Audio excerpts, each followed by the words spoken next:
We all have trivial cravings and desires in our lower consciousness, unaware that they are controlling us, making us run after them. A big house is not going to make us happy unless we are happy in a small house, making it our home. Our mind is composed of our conscious mind, subconscious, and unconscious, with our conscious mind being our small home. It is a small part of our brain's capability and potential. Many people meditate to unlock the subconscious mind's power or use subliminal affirmations.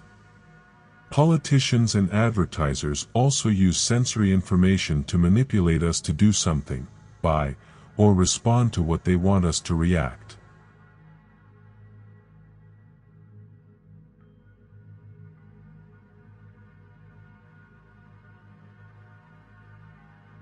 Our lack of awareness about subliminal influences and their potential threat to our happiness is concerning. However, we can distance ourselves from our thoughts and become mere observers instead of thinkers, leading to positive outcomes. Our thoughts are not personal, but rather phenomena passing through our awareness. Although we have limited awareness of our subliminal influences, we can rewire our thoughts to enhance our brain function and improve our experiences by transforming into the spiritual realm. This shift is worth the effort since everything we seek is within our consciousness, not external to us. By recognizing that we are the awareness behind our body and mind, we can remain at peace in our higher consciousness and prevent negative emotions such as anger and irritation. As we expand our awareness, we connect with other unit consciousness and experience a higher state of being. Our consciousness vibrates at different frequencies, and as it expands, doors open to higher dimensions. The key to growth is to awaken and be present in the moment, practicing mindfulness or wakefulness to experience the essence of peace of mind. We don't need to control our thoughts, but we must keep them from controlling us by staying present. Happiness and peace come to those who are self-aware, in harmony with their surroundings, and connected to higher consciousness. We can transcend our petty desires and benefit from the qualities of peace, love, and wisdom that higher consciousness offers. Peace is not something given or taken away. It is a transcendent state that we can cultivate by rising above our limited perspectives. Albert Einstein said, "No problem can be solved from the same level of consciousness that created it." Every second we spend in higher consciousness, appreciating what we have, raises the consciousness of the people around us, family, friends, and in the world. We try to understand the world and our problems with our minds, but the problems and the world we believe in come from our mind's projections. The mind is not capable of understanding higher consciousness because it only understands the perspective of subject and object. The mind is in duality and understands duality, but can't comprehend just being, not two but one, in unity with everything. The mind sees many things separated from each other, but leaving the mind, we perceive not many but only one, the flash of light, and higher consciousness is pure bliss. When we leave our mind for a second or two, because in the mind, life doesn't get better, easier or uncomplicated, so don't wait to be happy now in the present. It does not matter what we are doing, we can be playing with a child, watching a movie, studying math, or playing video games, as they all connect and are in tune with our consciousness. There are different levels of consciousness, and they determine our reactions as they affect our behavior without speaking a language but speaking at low to high frequencies. When we use the word consciousness, we use it to indicate awareness, or we use it unconsciously to show no awareness. We all have a normal habitual standard consciousness that we and others are accustomed to, but we also have our way to reach a higher state of higher awareness.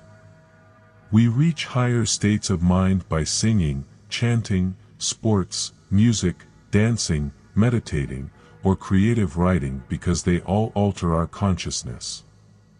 When we alter our consciousness, something changes within us, which could be our dopamine or serotonin levels or our higher or lower level of consciousness. When we are in our lower consciousness, we react physically by being defensive, blaming, and arguing, but when we occupy our higher consciousness, we move beyond our petty desires to think of others, love, and enjoy bliss. The longer we spend in our higher consciousness, the greater the probability that what we hold in our mind will actualize. Our next frontier is beyond our mind, our thoughts, and reality, as we evolve to a higher consciousness or experience an altered state of consciousness. It is our evolution in our unit consciousness. There is a conscious mind, subconscious, and unconscious, and in an altered state, we experience the superconsciousness that in Christianity, we say is holy, which is being whole in the one consciousness. This state is a deeper being of wholeness where we are a part of a greater whole. It is not making efforts to be perfect but an acceptance and love of ourselves and others in wholeness. This love is not about flowers or jewelry but about unity and adapting to a higher level of love, unity, and consciousness. Then we start employing the experience of non-dual consciousness to more fully understand the love, unity, and wholeness of mature spirituality. The experience of unity or wholeness is holiness and harmony, peace and love, and a greater awareness that includes everything and everyone. Plotinus said, "If we are in unity with the Spirit, we are in unity with each other, and so we are all one."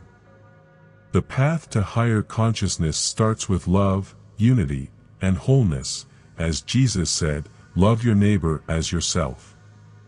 To do this, we have to love ourselves first in a higher state by being happy and open. To reclaim our higher selves, we need to reconnect with our spirit and then unite with love in the one collective consciousness. This dynamic unity of love is in our consciousness, which is a unit in our soul, and as a collective, it is labeled God. The interconnectedness of love, unity, and wholeness in the collective consciousness cannot be separated, leading us to view others as an extension of ourselves. This harmony exists in higher dimensions where we embrace diversity, differentiation, duality, unity, and wholeness. Our journey to higher consciousness involves sensing the one consciousness that expands beyond our own, encompassing everything and everyone, including our lower and higher selves. Evolving from our reptilian mind to our holy mind with expanded awareness is our goal. Remember that you are not your thoughts. Amidst the plethora of religions, philosophies, and scientific concepts surrounding the nature of creation and existence, it is easy to become confused. However, if we step back and see these concepts as simple representations of something beyond our understanding, we can realize that we were created through this unknown force, which contributes to the function of creation.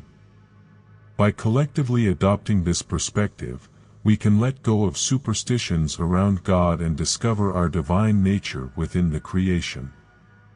Our place is then as a collective consciousness, and we are God in the forming of our peers, being or coming to their true selves, and everything is God and influencing our being to our higher self. Where we live with a more divine manner, being who is meant to be an individual unique expression of the divine. As we come to hold this perspective and through the evolution of language, we will come to see the meaning this thing out of our knowing, the divine, the reason for God being that to define as the only source of creation. God's source of creation, free from superstition, can then be used to define the unknown around our coming into existence.